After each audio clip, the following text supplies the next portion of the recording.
Study Session 14. Lexis. Introduction. The word is the root of all sentences that we construct today. Words merge to become phrases. Phrases merge to form clauses, and all merge to become sentences. It becomes necessary then for us to study words in general. We shall look at the different uses of words, their meanings, relations, how to form new words, and the importance of a dictionary. Objectives. At the end of this unit, you should be able to 1. Distinguish between senses of words. 2. Distinguish between ordinary words and figurative usage. 3. Distinguish different levels of meaning. Pretest. 1. What are synonyms? 2. How do they differ from antonyms? 3. What other concepts relate to the meaning of words? Lexis deals with the study of words, their classification, meaning relations, as well as the formation of new words from the root forms of other words. Words are composed of sounds and meanings, but there is no intrinsic relationship between a word and its referent. For instance, there is no relationship between the word radio and the object it refers to. Words are in different forms and therefore with specific meanings, which may be closely related to or different from those of other words. Words are also a conventional means of talking about objects in a society. In other societies, such objects bear different names. However, words for technical items may be borrowed from other languages. For instance, some English words are borrowed from Latin, e.g., sine qua non, ceteris paribus, etc. French, e.g., nouveau riche, pension, restaurant. Many of the borrowed words have, however, been absorbed into the English lexicon with the English morphological pattern. In this section, we shall explore the different meaning relations among words and point out common errors usually committed by language learners. Denotative and connotative levels of meaning. What is meaning? Meaning is the interpretation adduced to a particular expression. Expressions can be interpreted on two major planes. These are the surface level and the deeper level. The meaning derived at the surface level is denotative, while that at the deeper level is connotative. Denotative meaning thus refers to the ordinary, objective interpretation of a word. It is the scientific meaning of a word, which is not colored by implicit meanings that show individual emotions and attitudes. Such meanings are presented in most dictionaries. The connotative level has the implied meaning of an expression in addition to its literal meaning. In other words, apart from giving the ordinary meaning of an expression, the connotative meaning gives, in addition, speakers' attitude about their statements. In this sense, the views presented in the connotative level of meaning are subjective. Take the following examples for an instance. Taiwo killed the goat. B. Jega ate the food. 2a. Taiwo murdered the goat. B. Jega devoured the food. 3a. It is a pig. B. He is a pig. The expressions in italics in 1a and b have their respective ordinary meanings as written in the dictionary. There are no additional or attitudinal angles to the meanings of the verbs, so they have denotative meanings only. The verbs in 2a and b are, however, different because, apart from having the respective ordinary meanings of killed, for murdered and ate for devoured. Murdered has the additional meaning of unjust and wicked killing. On the other hand, devoured implies greed at consuming food. These words, therefore, are subjective terms which show the speaker's personal opinions or attitudes. For instance, what is considered wickedness or greed by someone may not be so to others. Hence, each of murdered and devoured in two has the ordinary and implied meanings. Both of these features constitute the connotative meanings of the words. These words, therefore, are subjective terms which show the speaker's personal opinions or attitudes. For instance, what is considered wickedness or greed by someone may not be so to others. Hence, each of murdered and devoured in two has the ordinary and the implied meanings. Both of these features constitute the connotative meanings of the words. We can conclude, therefore, that the examples in 1 have denotative meaning, while those in 2 have connotative meaning. Following these discussions, we can determine the use of the word pig in examples 3a and b. In 3, the sentences refer to a. an animal, denotative, and b. a man with the character of an animal, connotative. In different tasks such as composition and comprehension, therefore, you must be conscious of the use of words along these planes. When words are used in their ordinary senses, we interpret them on the surface plane. Those which are used connotatively will, however, require deeper level of interpretation.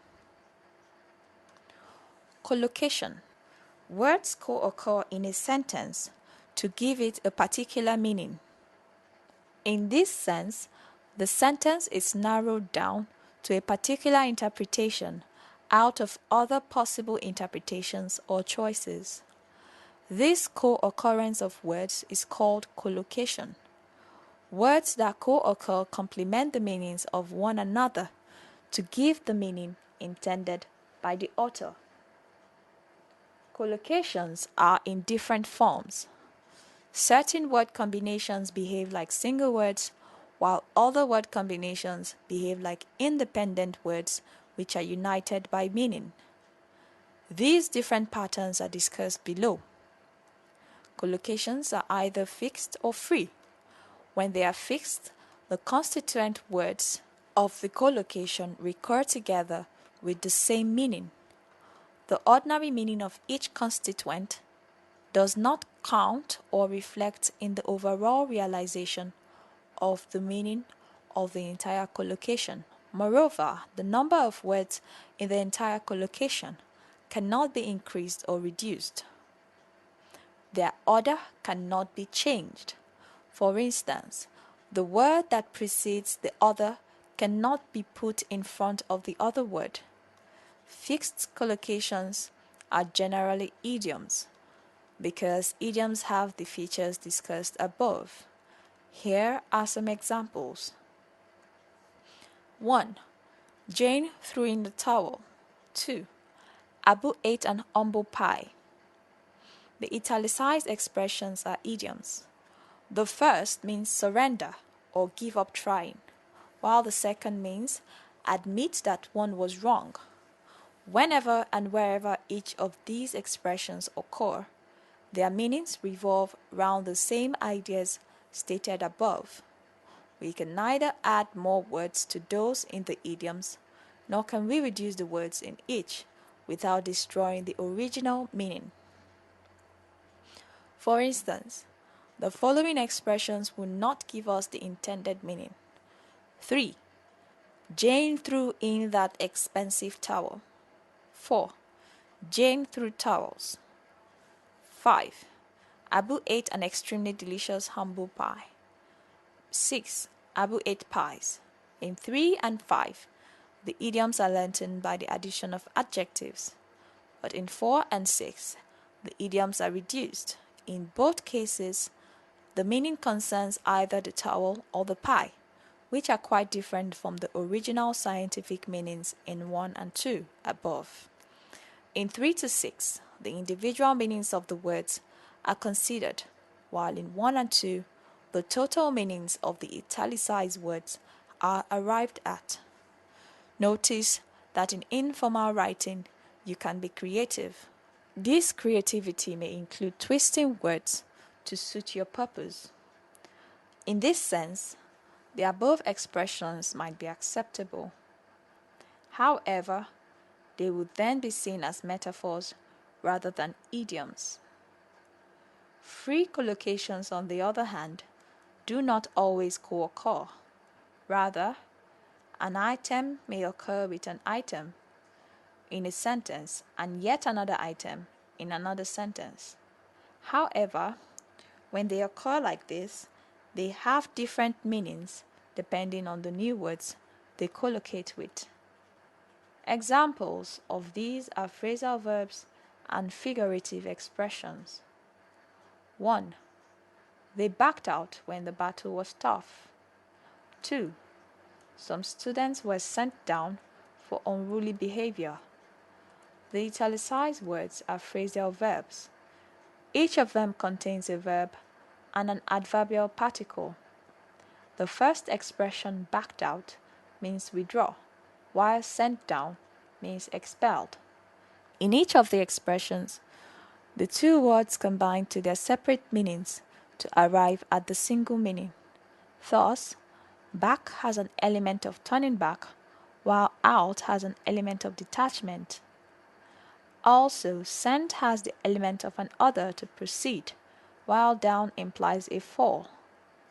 Moreover, such forms can be separated and used with other particles.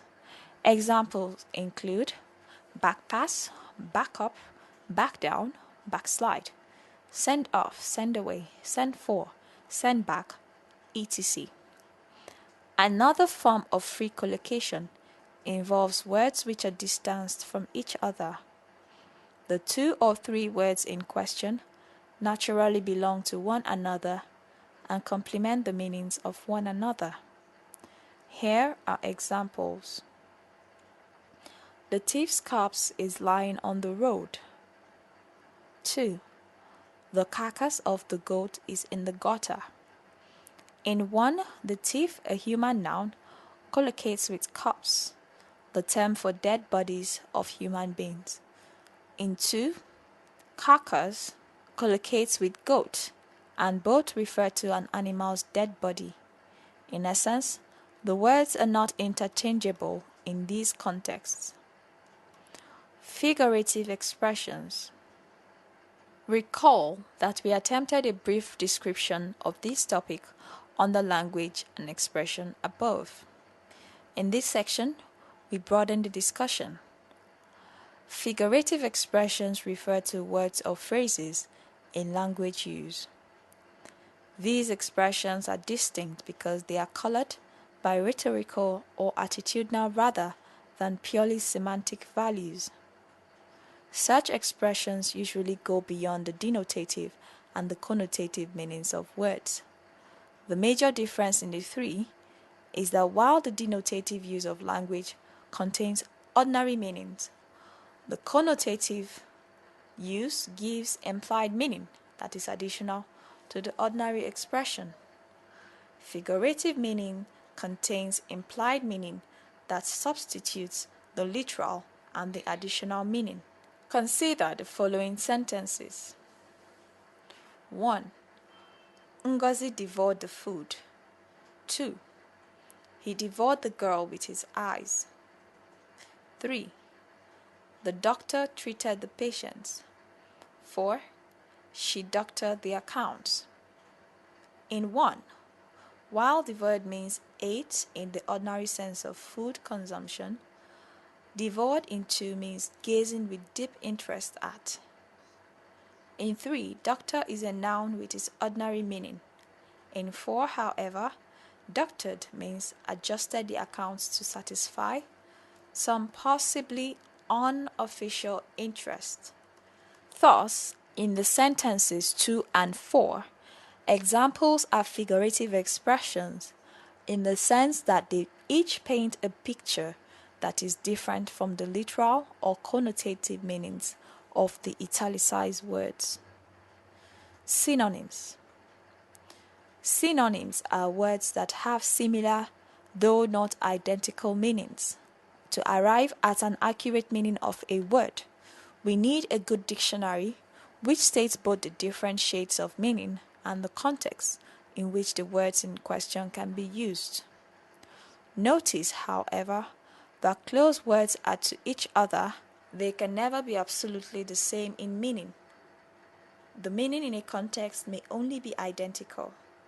So the synonym will be the word that has the closest or nearest meaning to the target word in the context in which it occurs. In addition, the words which co-occur in a sentence also have overlapping meaning. They jointly contribute to the overall meaning of the sentence. Thus, the meaning of words which are adjacent to the target word can help you to arrive at the intended meaning of the target word. Examples of synonyms include hide, conceal, high, tall, broad, wide, almost, nearly, answer, reply, liberty, freedom, mature, adult, etc. Antonyms. Antonyms refer to the opposites of other words. Two words are said to be antonyms when they contain opposite meanings. Examples include brother, sister, buy, sell, man, woman, up, down, wise, stupid, bright, dull, young, old, etc. Since they are not direct opposites, it means that the two pairs of words are complementary to each other.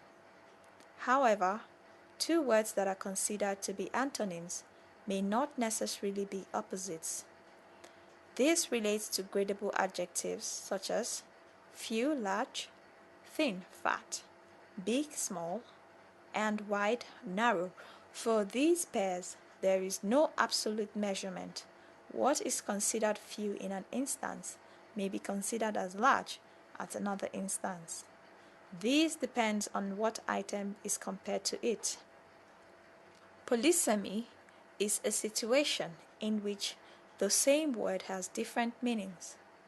Examples are date, which refers to a point in time or a type of fruit, and flight, referring to running away, traveling in a plane, or series of steps, as in a staircase.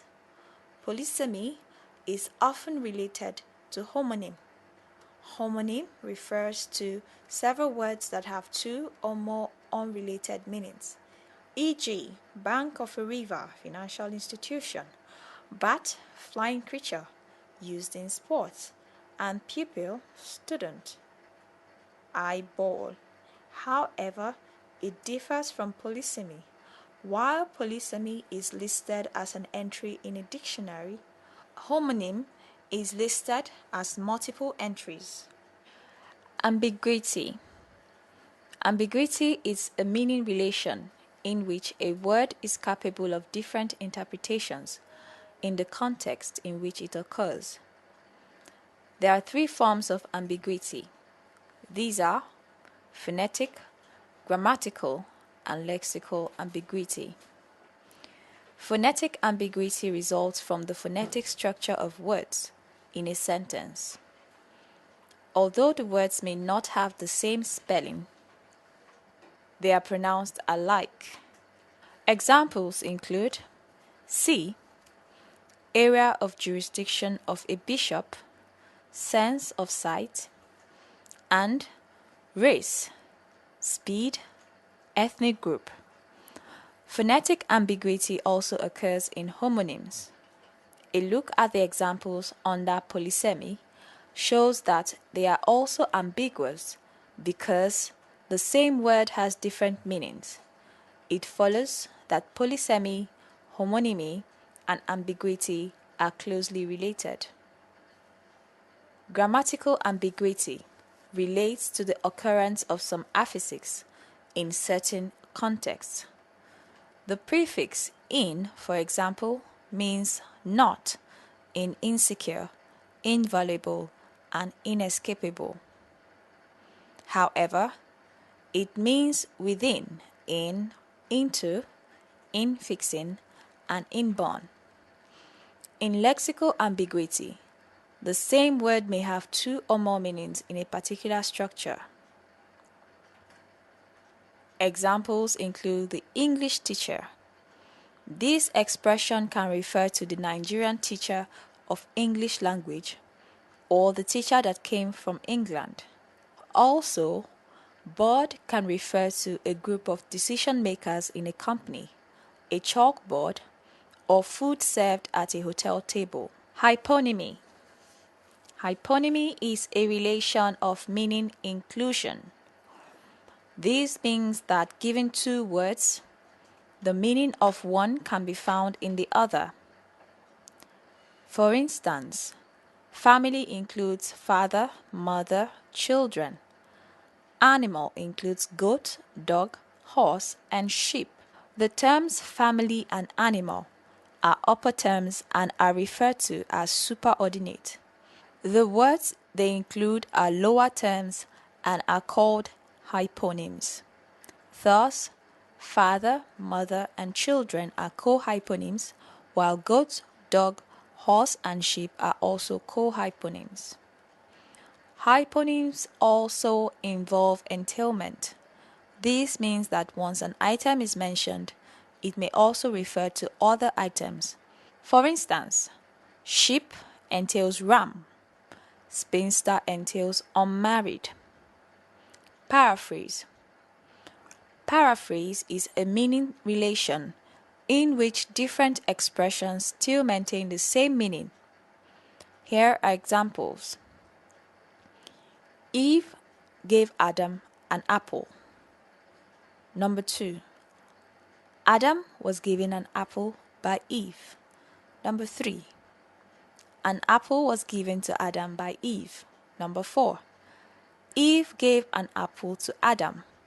You would note that these 4 sentences mean roughly the same thing. Basically, an apple came from Eve and got to Adam. Presupposition. Presupposition refers to information that is considered known. Such information is therefore not emphasized in expressions. When new information is brought forward, this is distinguished by stress marks or focusing on the new information. In this sense, the presupposed information is suppressed. Consider the following examples. 1. The girl slapped the king. 2. Latif drank kerosene. In these 2 examples, the girl and the king are suppressed because everyone knows they exist. But it is new that a girl would slap a king. The emphasis is on slap, a new event. The same happens to the second sentence. People know Latif and other liquids that one can drink, but the writer shows surprise at Latif's drinking of kerosene. This is new information. The importance of a dictionary. For an adequate knowledge of the words in a language, a good dictionary of that language is essential. A good dictionary contains information about the spelling of a word, its pronunciation, use, and classification, e.g., as nouns, verbs, etc., and its various meanings. Generally, different dictionaries emphasize different aspects of the above information. For learners, however, a dictionary that contains much of the information is required. You must therefore make frequent use of such dictionaries. To get the accurate spelling and literal meaning of words, you need only look up the word in a dictionary. Each word is listed under its first alphabet in a dictionary. In addition to the scientific meaning of words, some dictionaries give meanings of idioms and figurative expressions. Such dictionaries also give examples of sentences in which a word occurs. In such situations, the contextual meanings of such words are given in the dictionary. If we are able to find out the meanings of ordinary words by looking up the words under the alphabetical symbols they start with, how do we look up collocations like idioms and phrasal verbs? Basically, for idioms, we should identify the key words in usually content words in the idiom. We would then look up each of the keywords as we do for ordinary words in a dictionary. Usually, the meanings of idioms are stated after the meanings of ordinary words have been stated. Also, idioms will be stated in full under any of the keywords in the idiom. For instance, in the idiom, play to the gallery, the keywords are play and gallery.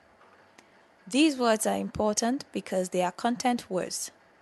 So to get at the meaning of the idiom, we should check under P for play and G for gallery.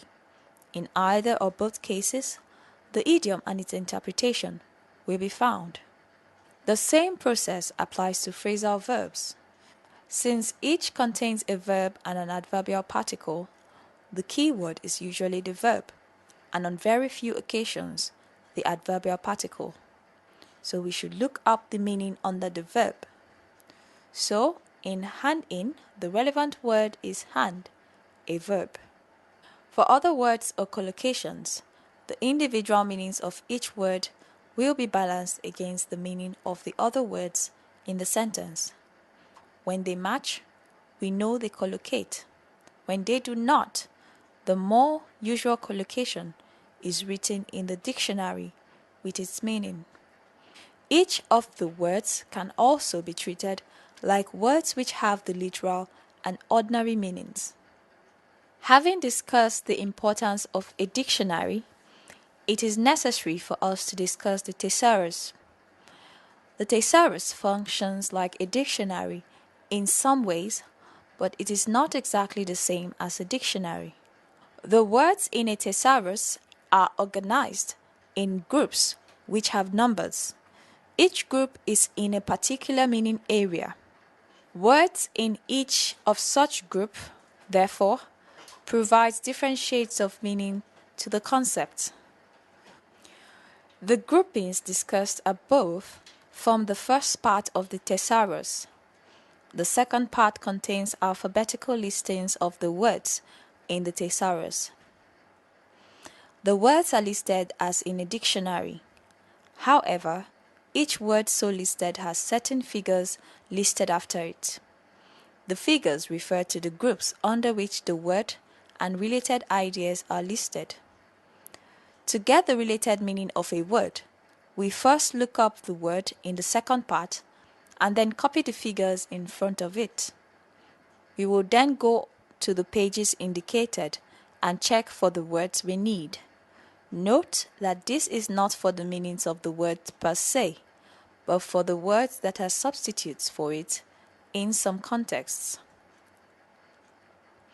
Aphysis, or word formation processes. Words are composed of different components. These components can be full words or particle words. When they are full words, they serve as the base form or roots of words. If, however, they are particles, they are aphisics. The base forms of words are usually capable of independent interpretation, whereas the aphisics are usually not. Thus, there is a necessity for aphisics to recline or depend on specific base forms of words. In the process, new words, possibly of similar or different classes from those of the base forms, are formed. Aphisics are of two major types. These are prefixes and aphisics are of two major types. These are prefixes and suffixes. Prefixes are aphisics which precede the base forms of words in the formation of new words. The following are some of the words in which prefixes occur in English. Notice that the prefixes do not change the grammatical class of any of the words above. Nevertheless, the meanings have undergone slight changes from the meaning of the base forms. Suffixes are opposites of prefixes. They are attached to base forms at the final position of words. Witness the following examples. Number 1. Plural and past tense suffixes. In these examples, the forms of words are changed from singular to plural in A1 and from present to past in A2. The classes of words change from nouns or verbs to adjectives in B, from verbs, adjectives, or nouns to nouns in C, and from nouns to verbs in D. It follows that while prefixes change the meanings of words, suffixes change the class of words. However, both classes are used to form different words. Note that the examples above are representative rather than exhaustive. You should therefore endeavor to form your own words using the examples as a guide. When you are in doubt as regards the spelling or part of speech of a word that you have formed, consult your dictionary. Noun-verb distinctions. Certain words are very similar in structure and in meaning. In many cases, you might be confused as to which of them represents your intended meaning. These words are common among nouns and verbs. The spellings differ only in the presence or absence of certain alphabetical symbols. Other words that are frequently confused include: thus, to be an effective language user, you should not only know the fields and their peculiar vocabularies, you should also be able to use the appropriate words in both written and oral expressions. Study session summary. In this lecture, we have discussed lexis as an important task in the learning of English language. In the process, we discussed words in the general sense, different uses of words,